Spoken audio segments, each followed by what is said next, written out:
20 years ago, I created these sites, and for 20 straight years, I've been giving the exact same speech. I can't promise you I'll be here for year number 21. I really doubt it, but here we go, and I'll get to your Super Bowl total in just a moment.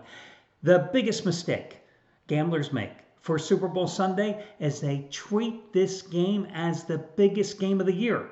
Now, granted, it is the single most wagered upon sporting event, bar none, and it'll garner great TV ratings.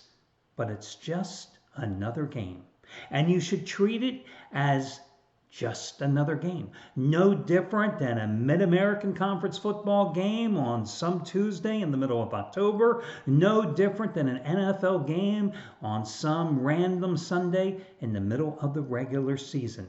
And that's the biggest problem gamblers make. The other is this. There are three types of gamblers that are going to be betting on today's game. Now, gambler number one is the guy who has been betting on a regular basis all season long. Gambler number two is the guy who lost early in the season and has decided to come out of the woodwork and make that big wager to get it all back, to get all those losses back in one fell swoop. And gambler number three is the rank amateur who is going to bet this game because, well, frankly, it's the Super Bowl. He's the same guy who watches the Kentucky Derby because it's the Kentucky Derby, not because he's a horse racing fan. Now, gambler number one knows what he's doing. Gamblers number two and three, well, they are generally the ones that are probably going to find themselves making the mistakes that will lead them to getting into that deep financial abyss from which there is no escape, because generally they are going to bet more than they can afford to lose, and that's problematic. Listen, this game is overhyped. You've had this game analyzed every which way but loose, and I'm not talking about the bad Clint Eastwood movie from 1978 with the monkey. Oh, I'm sorry, it's the orangutan. Actually, it was a decent movie, but we won't go there. I digress. You've had 2 weeks. It's the hype. You make more money when the card is big. I always say that I concentrate the most where the odds makers concentrate the least. That's why a big Saturday card in college basketball like yesterday, or a Thursday card, or a Wednesday card in college hoops, or a big Saturday college card in football, or a normal NFL Sunday card. You always find those games where the lines are off. The soft numbers give you a great value. Not so in the Super Bowl. Again, overhyped. And it's been dissected every which way but loose. You never find value in the big game. Thus, that's why it's often a tough game to win. But again, it's a 50-50 betting proposition, which leads me to my thought about props. Proposition plays will account for about 40% of the betting handle. The handle, of course, is how much the total amount of wagers are on the Super Bowl. Almost 40% of the wagers are going to be on these proposition plays.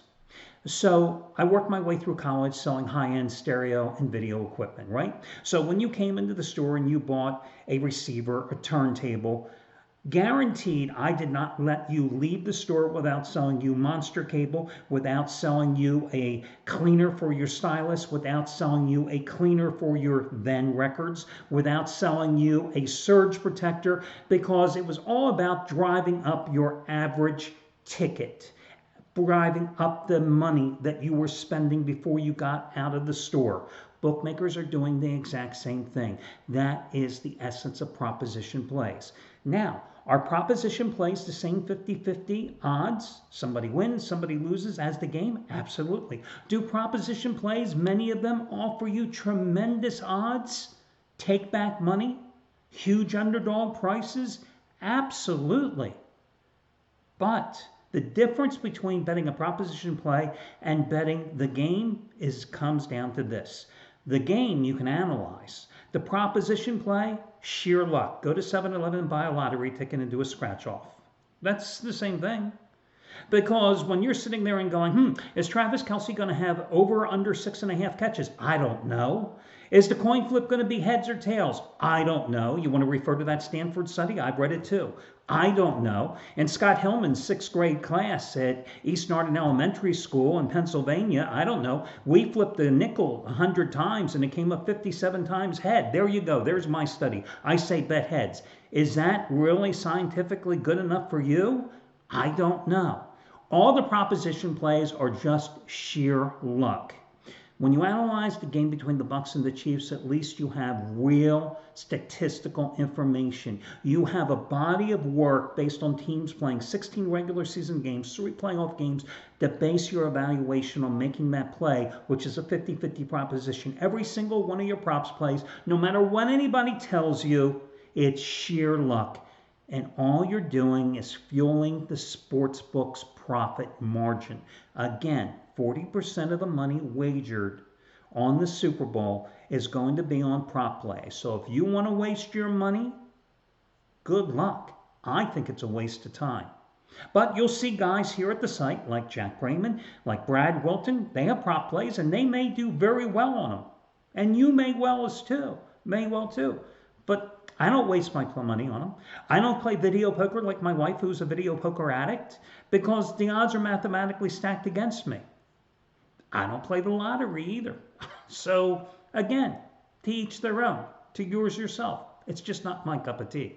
Now, when I was doing extensive radio and TV, there was a time from 2007 up until about 2011, 2012, where Steve and I had the #1 rated, Steve Budin and I had the #1 watch show on FoxSports.com in terms of the NFL preview show. We had a national TV show that was on Dish Network and what's the other one? Dish Network and God, I can't remember what the other national Dish Network, what the satellite thing was. God, I was doing weekly television spots in Chicago, Philadelphia, New York on SNY, and I was doing about 60 to 70 radio interviews a week. Everybody wanted to talk, of course, about the game, and they wanted to talk about props. So instead, I decided, let me manipulate the conversation, because to me, at that time, although props were kind of interesting, they weren't like this national phenomenon they are today. So I focused on one particular prop, and that was singing the national anthem. Now, the national anthem is big today as a prop, but back in 2007, 2008, it wasn't. So I focused on that, and I was able to actually turn the conversation and actually make the guys that were interviewing me focus on that, because I did a detailed analysis on the national anthem singers, starting with Jennifer Hudson back in those days, etc. And it was like a big thing. And I nailed it. I nailed it for 5 straight years.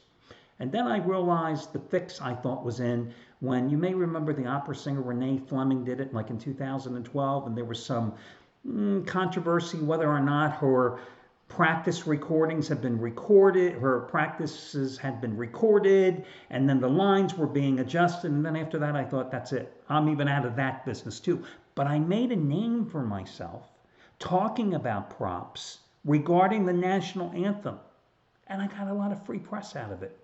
So that's my thought about props. Now, let's talk about this in terms of the big play here at the site. FYI, I have won the Super Bowl each of the past 4 years.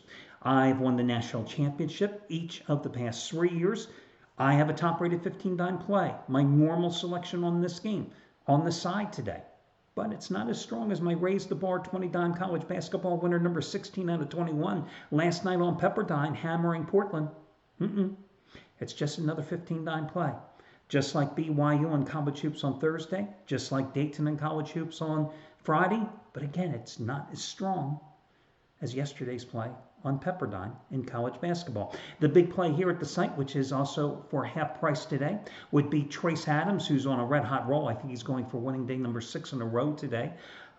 He's got a 2,000-star double-year wager release on the side. The last 2,000-star double-year wager play he had was Alabama over Ohio State. It's the half-price play of the day using coupon code TITLE. All the other discount codes, etc., are available on the home page. In terms of my thought on the total in this game, how can you not play the over. You're looking at a total in this contest at 56, about 56 points, let's say. It's anywhere from 55.5 to 56.5 points, and it stayed pretty steady all week long, or for the past 2 weeks. So my philosophy in looking at this total is this. If you're going to beat Kansas City, you have to score at least 30 points, right? Forget about the point spread. If you're going to beat Kansas City, I think you have to go out there and score 30 points. I think this is a game that's going to be very reminiscent of the Green Bay New England contest. I'm sorry, the Green Bay Tampa Bay contest 2 weeks ago at Lambeau, where both teams are going to be throwing haymakers. And I think that just like in that game where you had two great quarterbacks with Brady and Rodgers, that you are going to have a game where it's going to go back and forth. Well, that game finished at 57 in less than ideal weather conditions at Lambeau. Well, I think today that you're going to have a game where the Buccaneers are going to try to stop Patrick Mahomes, just like they tried to stop him in the regular season matchup. And you saw what happened there. Mahomes got off to the great start. The Buccaneers jumped out, the Chiefs jumped out to the 17-0 first half lead. But then the Chiefs, with that bad defense that they have, couldn't stop Tom Brady. The Buccaneers couldn't come all the way back, but they came pretty much all the way back in that particular contest. And it was a final of 27-24. Well, there you go. You had a close game, and you had a game that was high scoring. It wouldn't have gone over the total when you look at the particular number here, but I think you're looking at a game that's going to go back and forth. I think that the Chiefs realize their defensive deficiencies. They realize they've got to keep scoring. They can't have a second half letdown like they did in the first go round. You also realize that the Bucs know that they have to come out and they can't afford to fall behind like they did in the first go round. And I think that all those elements come together here today, and that the only way logically you can play this game is to go over. If you sit there and you think it's going to be a game like 2 years ago where the two teams combined for 16 points, well, that ain't going to happen. And I think that if you play the under, you're going to be sitting there going, when these two teams start putting points on the board, you'll be kicking yourself in the ass and you're going to say, God, I wish I played the over. I think the only way, if you're going to play the total, is to play the over here. You can outsmart yourself. You can try to, justify playing the under, but I think you just play the over and don't look back. So that's my suggestion. Play the over, don't look back, and enjoy the game. That's it. Good luck, everybody, and maybe talk to you soon. Take it easy, guys.